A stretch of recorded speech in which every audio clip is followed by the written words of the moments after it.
So previous session में हम लोगों ने यूजर डिफाइंड फंक्शंस डिस्कस किए थे एंड इसमें डिस्कस किया था कि जो हमारे यूजर डिफाइंड फंक्शंस हैं वो based on number of arguments and return value 4 भागों में उनको क्लासीफाई किया गया है। पहला कौन सा था? Without argument and without return value, without argument and with return value, with argument and without return value and with argument and with return value. तो हम लोग एक एक करके एग्जांपल की हेल्प से देख लेते हैं उसको। तो पहला वाला केस है हमारा without argument and without return value. तो जब हम लोग बोलते हैं कि विदाउट आर्गुमेंट के फंक्शन कोई भी अगर वैल्यू रिटर्न नहीं करता है, उस केस में हम लोग क्या यूज करते हैं? वॉइड कीवर्ड का यूज करते हैं। जैसा कि हम लोगों ने मेन फंक्शन में यूज किया था कि हम लोग कैसे लिखते आ रहे हैं अभी तक, वॉइड मेन। वॉइड मेन का मतलब main does not return any value to the compiler. Main function जो है वो कंपाइलर को कोई भी वैल्यू रिटर्न नहीं करता है। अगर उससे पहले हम लोग फंक्शन नेम से पहले क्या लगा देते हैं? वॉइड कीवर्ड लगा देते हैं। तो सेम हमने यहाँ पे भी डिक्लेयर कर लिया है इसको। तो ये हम लोगों ने पहली लाइन में फंक्शन प्रोटोटाइप डिक्लेयर कर लिया।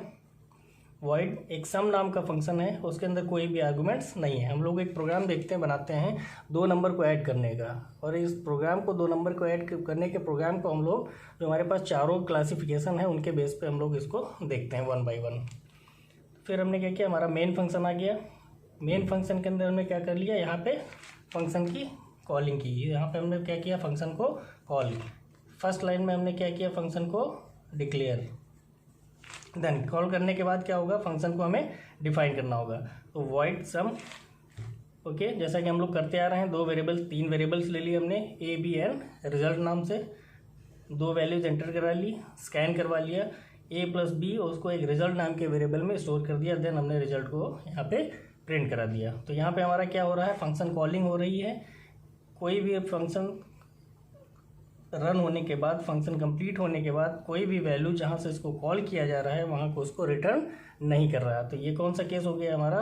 Without argument and without return value. ना तो कोई यहाँ पे आर्गुमेंट हम फंक्शन के अंदर पास कर रहे हैं, यहाँ पे देखिए, और ना ही कोई वैल्यू ये हमारा फंक्शन रिटर्न कर रहा है। तो ये तो हो गया हमारा पहला केस।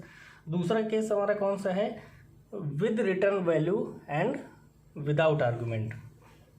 कि वैल्यू तो रिटर्न करेगा फंक्शन, लेकिन उसके अंदर आर्गुमेंट कोई नहीं होगा। अब वैल्यू रिटर्न करेगा तो हमें डिसाइड करना होगा कि किस टाइप की वैल्यू रिटर्न करनी है।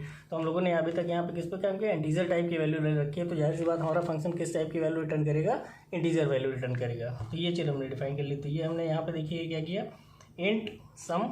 आर्गुमेंट्स चूँकि नहीं पास करने हैं तो हम लोगों ने यहाँ पे इसको ब्लैंक पैरेंथेसिस रखा है। Again same void main. फिर यहाँ पे हमने क्या किया, एक रिजल्ट नाम का वेरिएबल लिया, result is equal to some.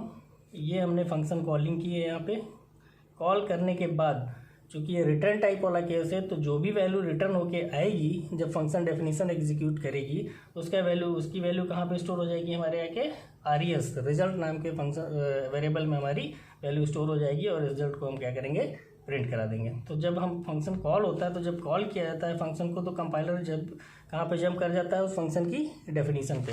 तो जैसे ही आपका ये स्टेटमेंट एग्जीक्यूट होगा, यहाँ से आपका स्टेटमेंट कहाँ जंप कर जाएगा, इस पर्टिकुलर लाइन पे, यहाँ पे। तो कंपाइलर आपका कहाँ पे आ जाएगा, यहाँ पे आ जाएगा। यहाँ पे इसको क्या मिलेगा, इसको 2 वेरिएबल्स हमने डिक्लेयर किए हैं, उन वेरिएबल्स को वैल्यू एंटर करा ली, प्रिंट एफ, स्कैन करवा ले वैल्यूज़ को। एंड हमने क्या कर दिया, ए प्लस बी, इसको रिटर्न इज अ कीवर्ड। तो ए प्लस बी की जो वैल्यू होगी वो हमारा क्या होगा, रिटर्न कीवर्ड इसको रिटर्न कर देगा। किसको रिटर्न कर देगा? जहाँ से इस पर्टिकुलर फंक्शन को क्या किया गया होगा, कॉल किया गया होगा। तो यहाँ से चूँकि हमने कॉल किया था, तो इस पूरे फंक्शन की इस पूरे की जगह पे वैल्यू क्या आ जाएगी, ए प्लस बी की जो भी वैल्यू होगी वो पूरी कहाँ पे आ जाएगी, यहाँ पे आ जाएगी। और ये वैल्यू अल्टीमेटली किसमें असाइन हो जाएगी, रिजल्ट नाम के वेरिएबल में असाइन की जाएगी, और रिजल्ट फाइनली यहाँ पे प्रिंट करा दिया जाएगा। ये हो गया हमारा दूसरा केस। तीसरे केस को डिस्कस करते हैं। तीसरा केस था हमारा क्या था, without return value and with arguments. तो विदाउट रिटर्न वैल्यू मीन्स हम लोग किसका यूज करेंगे, वॉइड कीवर्ड, क्योंकि रिटर्न टाइप कुछ भी नहीं है। बट विद आर्गुमेंट्स तो 2 नंबर को ऐड करने का प्रोग्राम था, तो हमने नंबर ऑफ पैरामीटर्स क्या यहाँ पे असाइन करा दिए, एक्स एंड वाई, और उनका डेटा टाइप। ये दो पैरामीटर्स हमने डिक्लेरेशन में असाइन करा दिया है। Then main function A B, 2 variables ले लिए। Again same print F, enter 2 numbers, scan F, A और बी को स्कैन करा लिया। देन यहाँ पे हमने सम फंक्शन को क्या किया, कॉल किया। अब जब हम सम फंक्शन को कॉल करेंगे तो हमारा कंपाइलर अगेन कहाँ पे जंप कर जाएगा, यहाँ पे जंप कर जाएगा इस फंक्शन की डेफिनेशन पे। यहाँ पे आएंगे जब क्या होगा, void sum int x comma int y। देखिए ये हमारे क्या है, a and b are the variables, इनको क्या बोलते हैं हम लोग, एक्चुअल आर्गूमेंट्स या एक्चुअल पैरामीटर्स। ये हमने बता दिया यहाँ पे a and b are the actual parameters और आर्गूमेंट्स। तो जब भी यहाँ पे क्या होगा, a की वैल्यू कहाँ पे पास हो जाएगी, x में, एंड b की वैल्यू कहाँ पे पास हो जाएगी, y में, इन द सेम ऑर्डर, जिस ऑर्डर में हमने डिफाइन किया हुआ है। ओके, देन एक रिजल्ट नाम का वेरिएबल ले लिया, रिजल्ट में x प्लस वाई, चूँकि a की वैल्यू x में आ गई है, b की वैल्यू y में आ गई है, तो x प्लस वाई की जो वैल्यू होगी वो रिजल्ट में चली जाएगी, एंड देन फाइनली हम रिजल्ट को यहाँ पे प्रिंट करा देंगे। तो ये हमारा कौन सा केस हो गया, हमारा without return value and with arguments. तो a एंड b हमने बताया था, इनको क्या बोलते हैं, एक्चुअल पैरामीटर्स या आर्गूमेंट्स। x एंड y इनको क्या बोलते हैं हम लोग, फॉर्मल पैरामीटर्स या आर्गूमेंट्स। हाँ, आप नाम डिफरेंट भी ले सकते हैं और आप नाम सेम भी ले सकते हैं। यहाँ पे भी हम a और b लिख सकते हैं x y की जगह पे, बट क्या होगा, दोनों का स्कोप अलग होगा। ये जो a और b होंगे ये किस फंक्शन के लिए हैं, मेन फंक्शन के अंदर हैं। ये जो a और b यहाँ पे आप लेंगे, अगर x और y नहीं लिखते हैं तो इसकी जगह पे a और b लेते हैं, तो ये किसके अंदर होंगे, सम फंक्शन के अंदर होंगे। तो इट मीन्स दोनों का मेमोरी एलोकेशन क्या होगा, डिफरेंट होगा, भले ही आप यहाँ पे a और b लिखते हैं। ओके, ये हो गया हमारा थर्ड वाला केस। फोर्थ केस डिस्कस कर लेते हैं, उसमें क्या था हमारा, with return value and with arguments. तो विद रिटर्न वैल्यू, ठीक है, रिटर्न वैल्यू ये हमारी हो गई, इंट टाइप हमने डिफाइन कर दिया। विद आर्गूमेंट्स तो ठीक है, हमने एक्स एंड वाई ये डिफाइन कर दिया यहाँ पे। Okay, again main int A B result, enter 2 numbers, scan करा लिया एन बी को, फंक्शन को यहाँ पे हमने कॉल कर लिया, कॉल के साथ साथ उसके अंदर आर्गूमेंट्स भी पास कर दिए। चूँकि यहाँ पे जो वैल्यू हमारी रिटर्न होके आएगी नीचे से, चूँकि विद रिटर्न टाइप वाला केस है, वो किस में वेरिएबल में जाएगी, रिजल्ट नाम के वेरिएबल में, एंड फाइनली हम रिजल्ट को प्रिंट करा देंगे। तो जब आप यहाँ पे आएंगे सम a कॉमा बी पे, तो आपका कंट्रोल कहाँ पे जंप हो जाएगा, इस पर्टिकुलर इस डेफिनेशन पे जंप हो जाएगा, int x comma int y, a की वैल्यू x में आ जाएगी, b की वैल्यू y में आ जाएगी, return x plus y, x plus y जो होगा वो रिटर्न होकर यहाँ पे आ जाएगा, सम फाइनली किस में असाइन हो जाएगा, रिजल्ट नाम के वेरिएबल में असाइन हो जाएगा, और रिजल्ट की वैल्यू को हम प्रिंट करा देंगे। तो ये हमारे चारों केस हो गए, जो कि number of arguments and return type के बेस पे हम लोगों ने यूजर डिफाइंड फंक्शंस को क्लासीफाई किया था। ओके, नेक्स्ट जो आएगा हमारा method to pass data into function. जो फंक्शन में हम लोग डेटा पास करते हैं या आर्गूमेंट्स को पास करते हैं, उसके कितने तरीके हैं, 2 तरीके अवेलेबल है हमारे पास। क्या है, एक तो तरीका है कॉल बाय वैल्यू, और दूसरा क्या तरीका है, call by reference. Call by value में हमारे क्या होता है, actual parameters value not modified. 2 type के पैरामीटर हैं हमारे पास, actual parameters and formal parameters. तो जब भी कॉल बाय वैल्यू का केस होता है, तो वहाँ पे जो एक्चुअल पैरामीटर होता है उसकी जो वैल्यू होती है वो मॉडिफाई नहीं होती है, भले ही फॉर्मल आर्गूमेंट्स की या फॉर्मल पैरामीटर्स की वैल्यू मॉडिफाई हो जाए।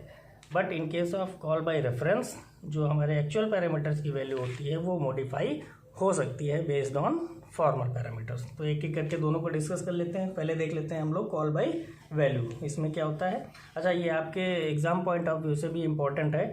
Call by value and call bye difference का जो क्वेश्चन आता है वो थ्योरेटिकल क्वेश्चन भी आ जाता है कि explain the call by value and call by reference with the help of an example. Okay, तो कॉल बाय वैल्यू हम लोग देख लेते हैं क्या है। कॉल बाय वैल्यू के मेन पॉइंट्स क्या हैं, value of the actual parameter copied into the formal parameter. होता क्या है, जैसे हम लोग पीछे हम लोग डिस्कस कर रहे थे कि इस किसी भी केस उठा लेते हैं, किसी का भी डिस्कशन कर लेते हैं, इसका देख लेते हैं। सपोज करिए यहाँ पे हम लोग देख लेते हैं, तो a and b are the actual parameters, x and y are the formal parameters. तो चूंकि ये हमने पहले भी बताया था आपका कि ये दोनों क्या है, इन दोनों का स्कोप क्या होता है, अलग अलग होता है। इट मीन्स इनकी जो मेमोरी लोकेशन होगी वो क्या होगी, हमारी अलग अलग होगी। मतलब a और b जो होंगे, सपोज करिए a है, b है, और मेमोरी के अंदर कहीं क्या बना होगा, आपका x होगा और y होगा। सपोज करिए a में 5 है, b में 6 है। ओके, तो अभी हम लोगों ने क्या कहा है कि the value of the actual parameter copied into the formal parameter. तो जो यहाँ पे वैल्यू होती है, एक्चुअल पैरामीटर की जो वैल्यू होती है वो क्या होती है, फॉर्मल पैरामीटर में कॉपी हो जाती है। ये यहाँ पे 5 आ जाएगा, यहाँ पे 6 आ जाएगा। अब अगर आप x और y की वैल्यू को मॉडिफाई करते हैं, सपोज करिए इसको हम लोग 7 कर देते हैं, इसको हम लोग 8 कर देते हैं, तो जो एक्चुअल पैरामीटर्स की वैल्यू होगी वो चेंज नहीं होती है। मतलब मेमोरी लोकेशन पे क्या होगी 5 और ए और बी में क्या होगा हमारे पास 5 और 6 ही रहेगा। Okay, different memory location for actual and formal parameter, जैसा कि हमने ऑलरेडी आपको अभी दिखा दिया कि दोनों के लिए मेमोरी लोकेशन क्या होता है, डिफरेंट होता है। Actual parameters used in the function call and formal parameters used in the function definition. ये भी आपको क्लियर हो गया। A and b are the actual parameters, तो ये कॉलिंग के टाइम पे हम लोगों ने यूज किया, this is the function call. और X and Y are the formal parameters, तो ये क्या है हमारे फंक्शन डेफिनीशन, ये हमारी क्या है फंक्शन डेफिनीशन, तो ये वहाँ पे यूज होते हैं। एक एग्जांपल देखते हैं, उसके हेल्प से इन दोनों को समझने की कोशिश करते हैं कि क्या होता है। सपोज करिए 2 नंबर को स्वैप करने का एक एग्जांपल ले लेते हैं हम लोग। डिक्लेयर कर दिया हमने, प्रोटोटाइप डिक्लेयर कर दिया, void swap int comma int. अब यहाँ पे देखिए हमने लिखा int comma int, parameter name हमने स्पेसिफाई नहीं किया, तो ठीक है आप दोनों ही चलते हैं आपके। पैरामीटर नेम आप डिक्लेरेशन के टाइम पे स्पेसिफाई कर सकते हैं और नहीं भी कर सकते हैं, बट उसका जो डेटा टाइप होगा उसको स्पेसिफाई करना जरूरी है। तो इसकी जगह पे आप इंट कॉमा इंट की जगह पे आप ऐसा भी लिख सकते हैं int x comma int y, या int a comma int b, या जो भी आप चाहें। Then main int a equal to 10 b equal to 20, कोई भी 2 वैल्यूज ले लेते हैं हम लोग। इन वैल्यूज़ को प्रिंट करा लेते हैं। Before swap in the main a is equal to this, b is equal to this, comma a comma b. Then हम लोग स्वैप को कॉल करते हैं। जब हम लोग स्वैप को कॉल करेंगे तो ए और बी को हमने यहाँ पे पास किया। जब स्वैप कॉलिंग करेंगे तो हमारा प्रोग्राम कंट्रोल कहाँ पे जंप हो जाएगा, यहाँ पे जंप हो जाएगा। ए की वैल्यू हमारी कहाँ पे आ जाएगी, एक्स में आ जाएगी। बी की वैल्यू हमारी कहाँ पे आ जाएगी, वाई में आ जाएगी। देन हमें ऑलरेडी लॉजिक पता है 2 नंबर को स्वैप करने का, क्या temp is equal to a is equal to b and b is equal to temp. तो हमने भी यहाँ टेम्परेरी वेरिएबल टी ले लिया, तो t is equal to x, x is equal to y and y is equal to t, और इसकी swapped values को यहाँ पे हमने प्रिंट करा दिया। After swap in function, function के अंदर जब स्वैप किया हमने तो वहाँ पे ए और बी की वैल्यू क्या हो जाएगी, उसको हमने प्रिंट करा दिया। वापस चलते हैं मेन फंक्शन पे। अगेन स्वैप के बाद हमने एक प्रिंटफ का यूज किया है, वहाँ पे हमने देखा after swap in main, swapping हो। So after swap in main फिर से हमने ए और बी की वैल्यू को प्रिंट कराया हुआ है। तो जब हम इसके प्रोग्राम का आउटपुट देखेंगे तो देखिए पहला ये प्रिंटफ आपका एग्जीक्यूट होगा। सेकंड आपने फंक्शन को कॉल किया है स्वैप फंक्शन को, तो इसके अंदर एक प्रिंटफ है, सेकंड ये वाला प्रिंटफ एग्जीक्यूट होगा। थर्ड चलते हैं, देखिए प्रिंटफ मेन के अंदर जो है थर्ड प्रिंटफ ये एग्जीक्यूट होगा। तो पहले प्रिंटफ का आउटपुट हम लोग देखते हैं, ए की वैल्यू 10 है, बी की वैल्यू 20 है। सेकंड जो हमारा फंक्शन के अंदर हमारा प्रिंटफ है उसको देखते हैं, तो यहाँ पे वैल्यू स्वैप हो चुकी होंगी, ए की वैल्यू 20 है और बी की वैल्यू 10 है। अगेन वापस मेन फंक्शन पे हम लोग देखते हैं, ए की वैल्यू 10 है एंड बी की वैल्यू 20 है। तो इन 2 एग्जीक्यूशंस को अगर आप देखेंगे तो यहाँ पे देखेंगे वैल्यू क्या है, सेम है। तो इट मीन्स क्या होता है कि जब कभी भी कॉल बाय वैल्यू का केस होता है वहाँ पे एक्चुअल पैरामीटर्स की जो वैल्यू होती है वो चेंज नहीं होती है, भले ही फॉर्मल पैरामीटर्स की वैल्यू चेंज हो जाए। तो ये हुआ हमारा कॉल बाय वैल्यू का केस। नेक्स्ट हम लोग डिस्कस करते हैं कॉल बाय रेफरेंस। तो कॉल बाय रेफरेंस में क्या होता है, जैसा कि हम लोग कॉल बाय वैल्यू में करते थे कि एक्चुअल जो पैरामीटर होता था उसकी वैल्यू क्या होती थी, फॉर्मल पैरामीटर में पास कर दी जाती थी। जैसे कि हमने यहाँ पे किया, ए की वैल्यू कहाँ पास कर दी, एक्स में, बी की वैल्यू कहाँ पास कर दी, वाई में। यहाँ पे क्या होता है एक्चुअल में, ए का जो एड्रेस होगा वो कहाँ पे पास होगा, एक्स में। एड्रेस ऑफ ए जो होगा वो कहाँ पे पास किया जाएगा, एक्स में पास किया जाएगा। एड्रेस ऑफ बी जो होगा वो कहाँ पे पास किया जाएगा, वाई में पास किया जाएगा। तो यहाँ पे बजाय एक्चुअल वैल्यू के हम लोग क्या पास करते हैं, वेरिएबल्स का एड्रेस पास करते हैं। तो जब कभी भी किसी वेरिएबल के एड्रेस को पास किया जाता है किसी दूसरे वेरिएबल में, तो वहाँ पे हमारे पास एक नया कॉन्सेप्ट आ जाता है जिसको हम लोग क्या बोलते हैं, पॉइंटर।